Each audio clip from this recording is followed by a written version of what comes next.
Hi, and welcome to the MCB Community Update.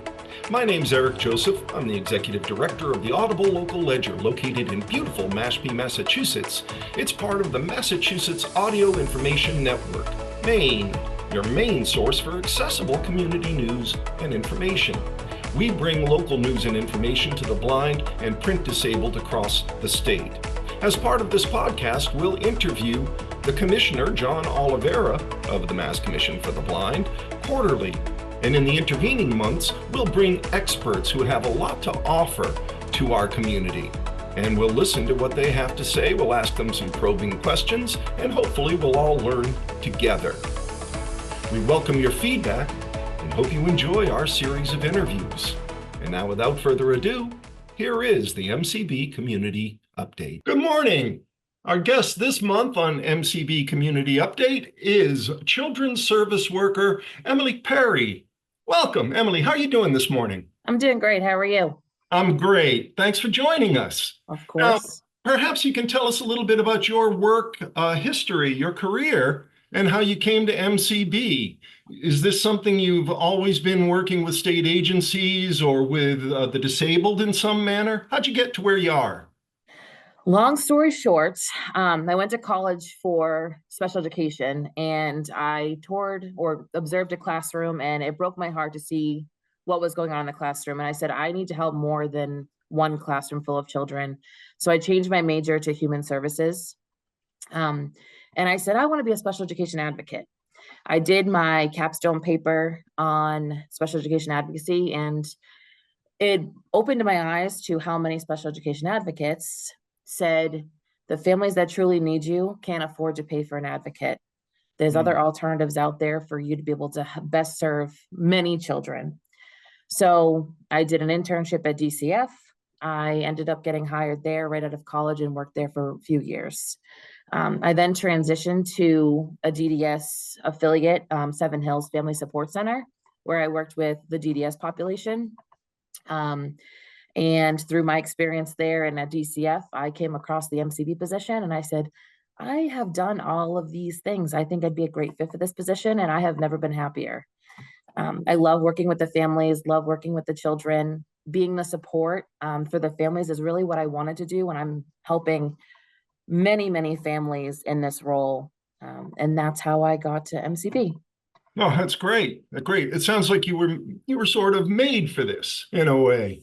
Now, many of us may not know much about the services that are offered to children by the MCB because, for example, the Audible Local Ledger, which I run, and the other Massachusetts Audio Information Network members mainly have adult listeners, a lot of seniors. So while some have varying degrees of expertise with children because of the nature of their business, like Lowell and maybe UCP out in the West, we don't know too much about it in general. So a good thing to maybe find out would be, well, what's the age range that would be somebody who would be perhaps a consumer put into your milieu?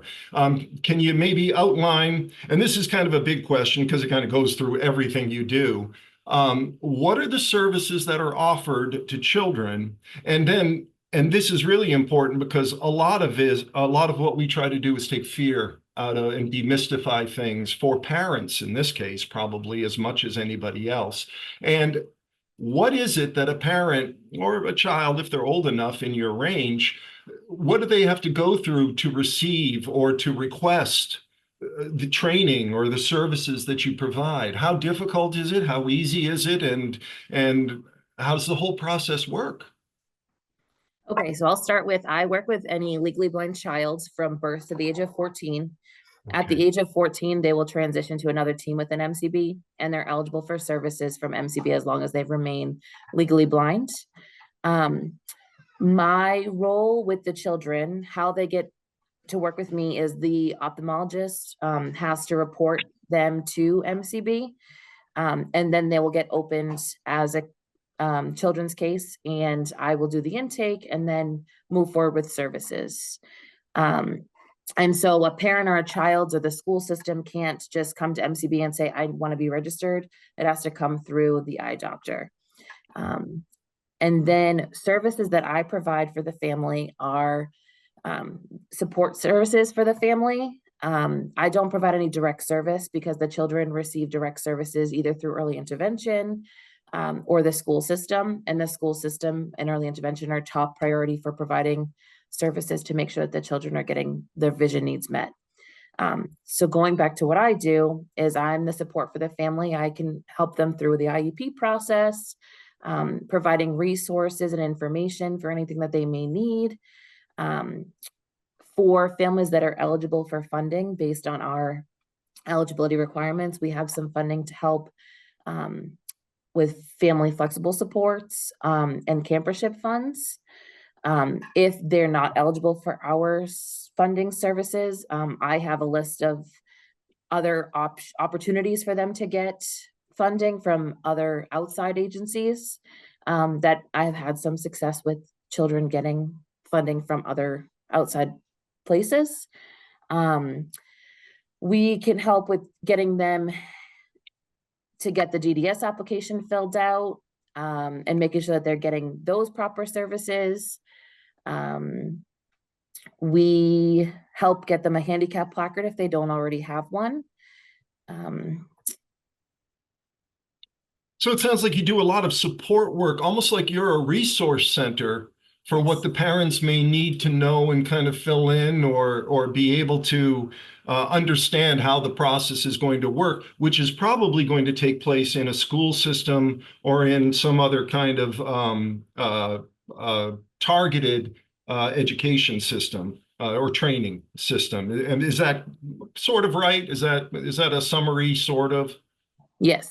And at 14, do they get considered not as an adult from then on? Will it always be the traditional adult training at 14 plus, or is it 14 to 20 and then there's yet another, or 14 to 18? Where do those 14-year-olds, are they then given orientation and mobility and some of the other services that are out there? Or do they still get a different kind of training until they graduate high school or until there's another break point in the age range? So when a child turns 14 and is transitioning to another department, there's two avenues that a child can go. There's the pre-employment transition service department, which is working on skills to develop to become employed or go to college, and really developing those skills that they're going to need to continue on that path in the future.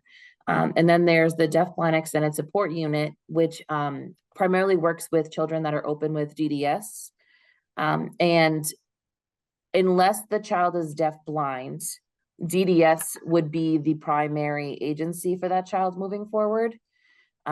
With the Deaf Blind Extended Support Unit, those children would remain there until they're no longer with us to receive MCB services.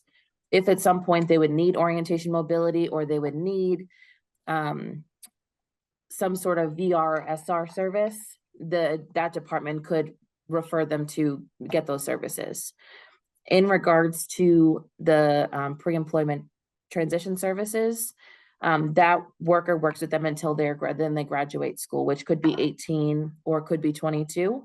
And then they would transition to whichever department is appropriate for them at that point, which is usually a VR service.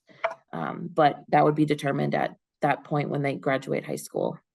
Thanks. That fills in like some of those blanks as you know, they go from birth to 14, then 14 to what would be 18 or 22, and then what would be ongoing in terms of in perpetuity, really support-wise from MCB.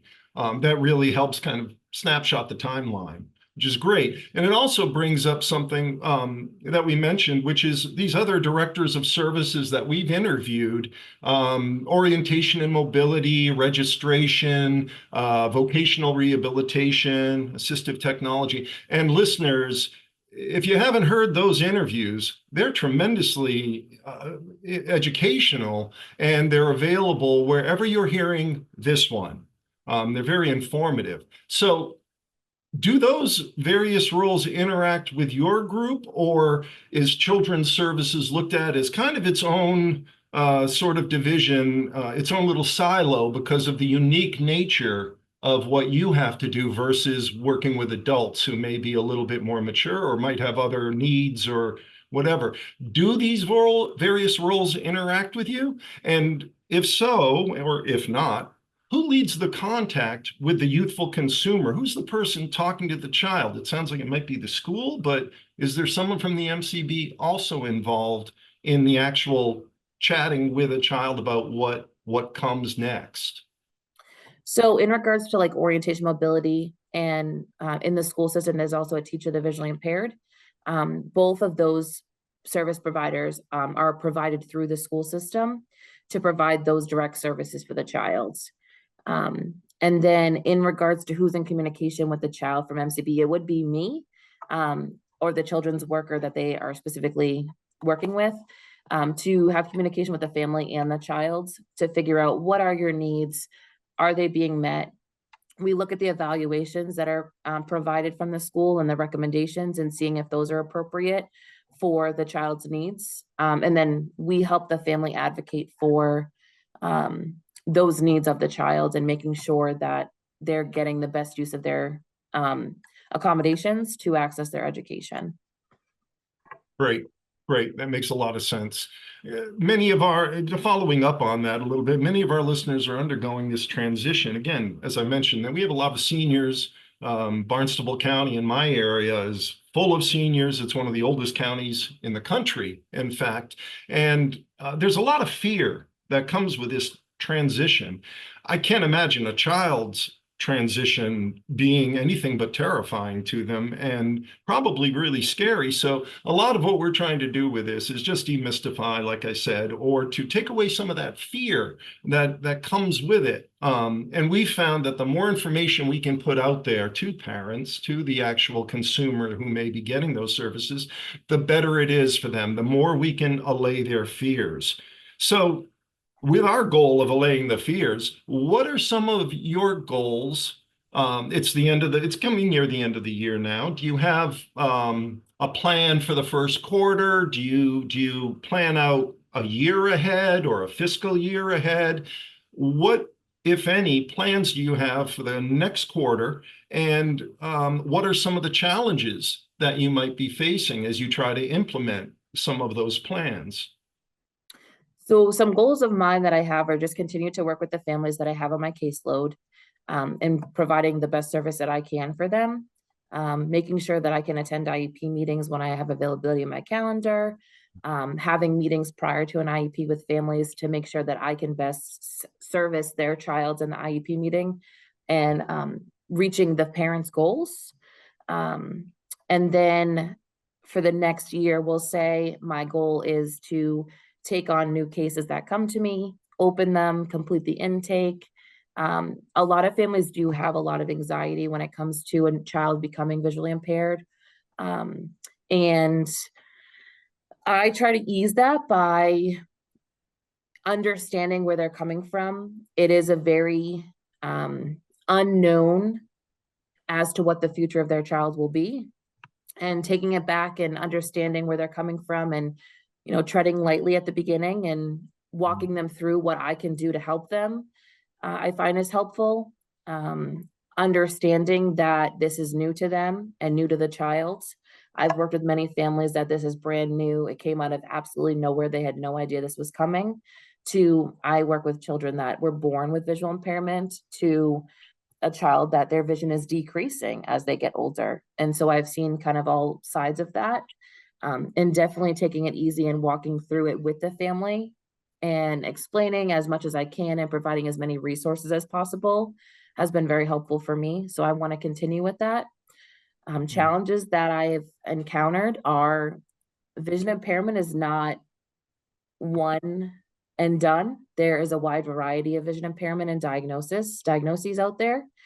And so learning as I go, and I've learned so much working at MCB and I will continue to, but a challenge is definitely wrapping my head around all of the diagnoses and how I can best support in that situation. So definitely communicating with the TVIs and the orientation mobility instructors to definitely gather more information about what works best for that child and then how I can help the family move forward to making sure their child is getting what they deserve in the school system.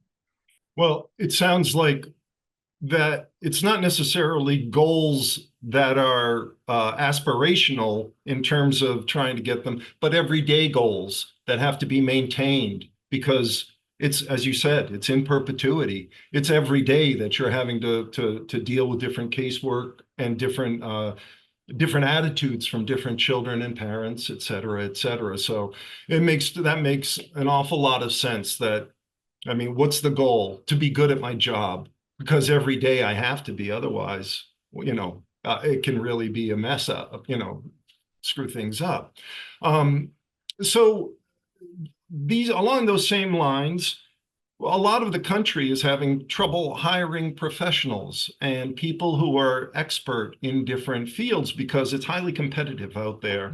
How is your team doing as far as headcount and do you have all the resources you need, be it people, financing, funding, support from within, from without?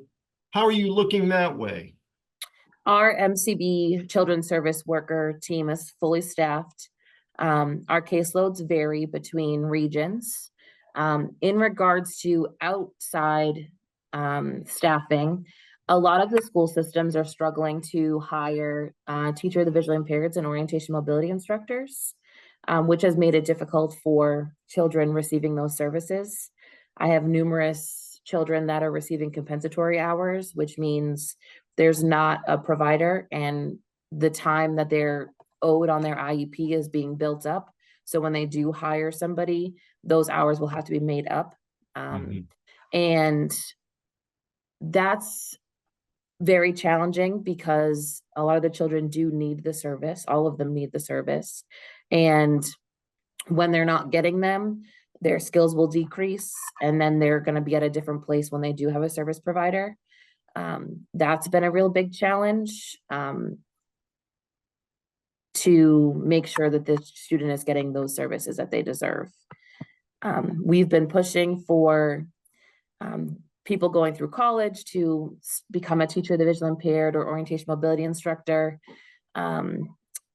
It's really hard to fill those roles, as you said, across the states. There's a lot of hiring shortages and filling those roles have been challenging, and we're seeing that here as well. Is there any, what are some of the colleges or institutions of higher learning that focus on TVI, on working with children, that if you were talking to someone in high school, because we actually have a seniors reading to seniors service that we work with seniors in high school and go into the schools a lot. And I often hear a lot of people, a lot of young students talking about teaching, that they want to go into teaching. The teaching is becoming a little bit more of an attractive career than maybe it has been in the past. Is there a direction that we could send them where they would be able to kind of enjoy both the work with the disabled as well as teaching? Would that be the Emmanuel colleges? Where are some of those that we might refer some of those students to? UMass Boston has a fantastic program for both teacher of the visually impaired, orientation mobility. I believe they have a vocational rehabilitation or rehab teaching program as well. Wow. But UMass Boston is where a lot of the providers come from. And they could afford probably to go a little bit more than going to a private university, because as a resident, of course, there's a little bit of an advantage with that. That's really interesting to know and to understand that while you're fully staffed, it's really the backyards of these consumers that need the support and the funding from more local sources, something that you can't really do much about other than try and just help coordinate when it does come about. Very interesting. Well, look, we like to end by changing it to something completely different because we want to know a little bit about our MCB professionals. So on a totally different note, pun intended, what was your first concert and which band or artist is your favorite musician? My first concert was the Beach Boys. with my grandparents at Cypress Gardens in Florida. That was a great time. And my favorite artist currently, I love country music, and Old Dominion is up there, number one. Okay. Seen them numerous Country. times. There we go.